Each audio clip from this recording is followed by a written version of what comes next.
ഗംഭീരമായിരുന്നു. അന്ന് കണ്ട അതേ ആവേശവും അതേ മ്യൂസിക്കും പിന്നെ രാജാമണി സാറിനെയൊക്കെ നമ്മളിപ്പോൾ തൊഴുന്ന് അത്രയും നല്ല ആറാറാണ്, ഗംഭീര ആറാറാണ്. എന്താ പറയുക, അന്ന് കണ്ട അതേ ആവേശത്തിലാണ് ഞങ്ങൾ ഭയങ്കര ഉള്ളിൽ കിടന്ന് കൈയടിയും ബഹളവും ഓരോ പഞ്ചിനും കൈയടിയായിരുന്നു. സ്വാഗം കാര്യങ്ങളൊക്കെ ഇതൊക്കെ ഈ ഞാൻ പറഞ്ഞിട്ട് വേണം ഒന്ന് പോയടാ. മമ്മൂക്കിയൊക്കെ ഇനി ഞാൻ പറയണോ? ലോകത്തിലെല്ലാവർക്കും അറിയാവുന്ന കാര്യമാണ്. ഫാനായതുകൊണ്ടും ആ സിനിമ അന്ന് അത് അത്ര ഇഷ്ടപ്പെട്ട സിനിമ തന്നെയാണ്. അതുകൊണ്ട് ഇന്നും വന്ന് കാണാൻ വന്നു. ഫസ്റ്റ് ഷോയ്ക്ക് തന്നെ കാണണമെന്ന് നിർബന്ധം ഉണ്ടായിരുന്നു. അന്ന് നടന്നില്ല, ഇന്ന് നടന്നു. അടിപൊളി ആവേശം തന്നെയാണ്. ഇപ്പോഴും രോമാഞ്ചം തന്നെയാണ് സിനിമ. എല്ലാവരും ഒന്ന് എക്സ്പീരിയൻസ് ആണ് നോക്കിയത്. ഇത് ഇറങ്ങിയ സമയത്ത് ഞാൻ ജനിച്ചിട്ടില്ല. ഞാൻ ജനിച്ചത് 3 വയസ്സ് തന്നെ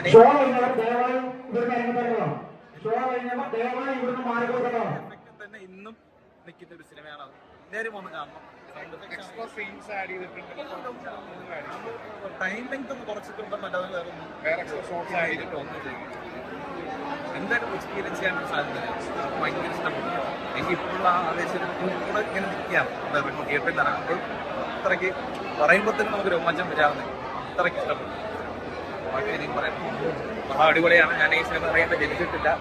ഇപ്പോഴും ആ ഗൂസ്ബംസ് മാറിയിട്ടില്ല. ഓരോ ഇടിക്കും നമുക്ക് ആ ഒരു ഗൂസ്ബംസ് ഫീലാണ്. നമുക്കിടെ ഗ്ലാമറൊക്കെ ആ ഒരു ടൈമിൽ അടിപൊളിയാണ്. എല്ലാവരും തിയേറ്ററിൽ വന്ന് കാണാൻ സിനിമ വീണ്ടും ചെയ്യാൻ പിന്നെ എന്തായാലും പറയാമല്ലോ.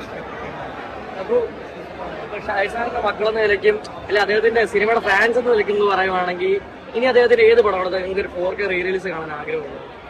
അങ്ങനെയല്ല, എനിക്ക് എല്ലാ പടം ഈ കിങ് കണ്ടാൽ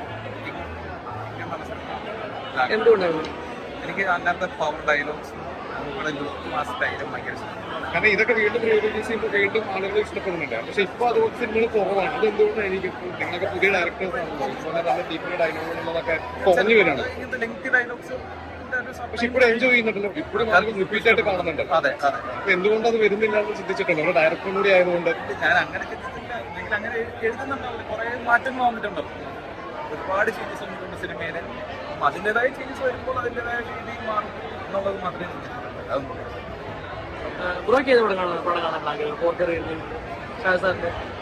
സെയിം ഇങ്ങനെ തന്നെ കാണണമെന്നുണ്ട്. ഇനി പുതിയ പടങ്ങൾ വരട്ടെ. ഇതേപോലെ തന്നെ ആവേശം നമുക്ക് വീണ്ടും തിയേറ്ററിൽ കൊണ്ടുവരണം. അടിപൊളിയായിട്ട് അല്ല, എന്നാലും പണ്ട് 2000-ൽ ഇറങ്ങിയ പണ്ട് കണ്ട അതേ ഫീൽ തന്നെയാണോ?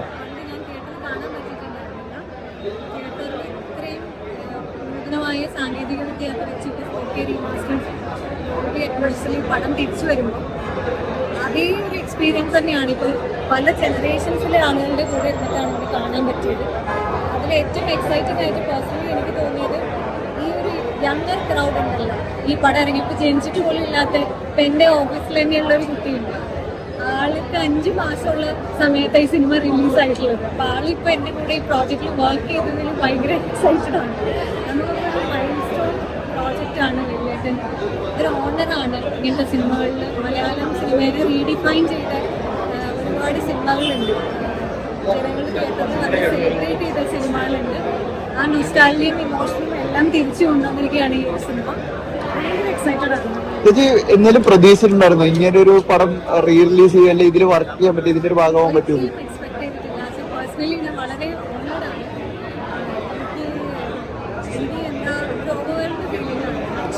നമ്മൾ ഒരിക്കലും എക്സ്പെക്ട് ചെയ്യാത്തൊരു കാര്യമാണ് ലൈഫിൽ സംഭവിച്ചിട്ടുള്ളത്. അതും ഇതുപോലൊരു സിനിമയുടെ ഭാഗമാണ്. ഇവിടെയൊക്കെ കൂടെ ഇരുന്ന് സിനിമ കാണാം. അതുപോലെ ഈ ഷോ കാണാൻ ഷാജി സാറിൻ്റെ മക്കൾ 2 പേരും ഉണ്ടായിരുന്നു.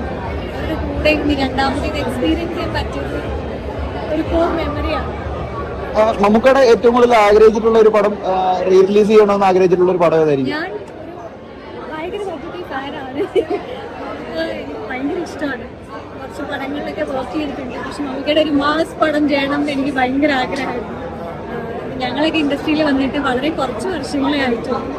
എനിക്ക് ഭയങ്കര ഇഷ്ടമുള്ള സിനിമകളുണ്ട്. ഭൂമിയുടെ പെർഫോമൻസ് ഡ്രിവൺ ആയിട്ടുള്ള പണ്ടത്തെ കുറേ പടങ്ങളുണ്ട്. അതിപ്പോൾ ധന്യാവർത്തനം എൻ്റെ ഒരു പേഴ്സണൽ ഫേവറേറ്റ് ആണ്. ധന്യാവർത്തനം ഇപ്പോൾ പുള്ളി ചെയ്തിട്ടുള്ള ഒരുപാട് നല്ല സിനിമകളുണ്ട്. കിങ് എനിക്ക് ഭയങ്കര ഇഷ്ടമുള്ളൊരു സിനിമയാണ്. വെള്ളിയേട്ടൻ ഇതുപോലെ നമ്മൾ ഒരുപാട് പ്രാവശ്യം കണ്ടു, ടിവിയിലും കണ്ടു.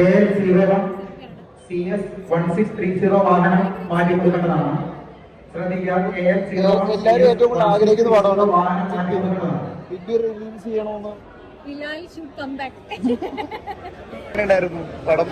പടം അടിപൊളി. നമ്മൾ കണ്ട മൂവി ആണെന്നുണ്ടെങ്കിലും അത് 4K Dolby atmosphere remastered version കാണുമ്പോഴേക്കും ഭയങ്കര എക്സൈറ്റഡ് ആയിരുന്നു. പിന്നെ കലാമ പഠിച്ചേട്ടൻ അതേപോലെ തന്നെ ബർബീസ് ഒന്നുകൂടി ബാക്ക് തിയേറ്റേഴ്സ് കാണാൻ പറ്റിയ ചാൻസ് കൂടിയിട്ടാണ്. പിന്നെ മമ്മൂട്ടി സാറിൻ്റെ മാസൻ ക്ലാസ്സിലുള്ള വരവും പിന്നെ വെട്ടിക്കണ്ടപ്പന്മാരായിട്ടുള്ള ഫൈറ്റും അതെല്ലാം കൂടിയിട്ട് ഒരു ആക്ഷൻ പവർ പാക്ക് മൂവി എന്ന് തന്നെ പറയാം. അപ്പോൾ ഇതൊരു നല്ലൊരു ക്വാളിറ്റിയിൽ സൗണ്ട് ക്വാളിറ്റി, ഒരു മികച്ച സൗണ്ട് ക്വാളിറ്റി, വിഷ്വൽ ക്വാളിറ്റിയിൽ കൂടിയിട്ട് കാണാൻ പറ്റിയതിൽ ഭയങ്കര എക്സൈറ്റഡ് ആയിരുന്നു. പ്ലസ് ഇതൊരു ഫാൻ ഷോ കൂടിയിട്ടായിരുന്നു. ഡബിൾ എക്സൈറ്റഡ് ആയിരുന്നു കാണുന്ന ശരിയാണ്. അത് ഫാൻസിലൂടെ എക്സ്പീരിയൻസ് ചെയ്യാനായിട്ടും ഈ ഒരു ഫസ്റ്റ് ഡേ തന്നെ എക്സ്പീരിയൻസ് ചെയ്യാനായിട്ടുള്ള കിട്ടിയതിൽ ഭയങ്കര അപ്പൊ ഈ പടം റിലീസ് ആവുന്ന സമയത്ത് എത്ര വയസ്സുണ്ടായിരുന്നു? ഞാൻ ഈ പടം റിലീസ് ആകുമ്പോഴേക്കും ഞാൻ ജനിച്ച ഇയറിലാണ് ഈ പടം റിലീസായത്. 2000 ജനിച്ചത്. സെപ്റ്റംബർ എൻ്റെ 6 months ഉള്ളപ്പോഴാണ് ഞാൻ ജനിച്ചത്. അതിലേക്ക് ഇതൊക്കെ ഇറങ്ങിയത്. അപ്പോൾ അത് കഴിഞ്ഞ് 24 years എനിക്കും ഈ മൂവിക്കും 24 years ആണ്. സോ 24 years കഴിഞ്ഞ് ഈ മൂവിയുടെ റിലീസിൽ വർക്ക് ചെയ്യാൻ പറ്റുന്നത് ചിലപ്പം 24 years ബാക്ക് ഇറങ്ങിയൊരു പടം അത് വീണ്ടും നമ്മൾ ഈ തിയേറ്ററിൽ 4K കണ്ടപ്പോൾ ഉള്ള ഒരു എക്സൈറ്റ്മെന്റ് എങ്ങനെ ഉണ്ടായിരുന്നു? നമ്മള് കുഞ്ഞിലെ തന്നെ കണ്ടു വളരുമ്പോൾ കണ്ട മൂവി തന്നെയാണ്. പക്ഷെ അത് 4K ഒരു നല്ലൊരു ക്വാളിറ്റിയിൽ എക്സ്പീരിയൻസ് ചെയ്യാൻ പറ്റിയത് ഭയങ്കര. അല്ല നമ്മളിപ്പം ഓൾമോസ്റ്റ് ചാനലിലെല്ലാം ഒരു 1000-ന് മേളിൽ വന്നിട്ടുള്ള ഒരു പടം അതെ. നമ്മളിപ്പോഴും കണ്ടു മറന്ന ഒരു എപ്പോഴും കാണാപ്പാടായിട്ടുള്ള ഒരു സിനിമ ഈ തിയേറ്ററിൽ വരുന്നു. അങ്ങനെ ഒരു ചില എക്സ്പീരിയൻസ് സിനിമയൊക്കെ നമ്മൾ എത്ര കണ്ടു കഴിഞ്ഞാലും നമുക്ക് മതി വരില്ല. അപ്പോൾ അതേപോലത്തെ സിനിമ തന്നെയാണ് വല്യേട്ടൻ. അപ്പോൾ അത് 4K കാണുമ്പോഴേക്കും അതിൻ്റെ നമ്മൾ കൈരളിയിലോ അല്ലെങ്കിൽ വേറെ സ്ട്രീമിംഗ് പ്ലാറ്റ്ഫോംസിലോ കണ്ട് ഒരു ക്വാളിറ്റിയിലല്ല നമ്മൾ കാണുന്നത്, ഒരു ബിഗ് സ്ക്രീനിലാണ് കാണുന്നത്. അപ്പോൾ അതിൻ്റെ ഒരു എക്സ്പീരിയൻസ് ഡിഫറെൻറ്റ് തന്നെയാണ്. ഓക്കെ.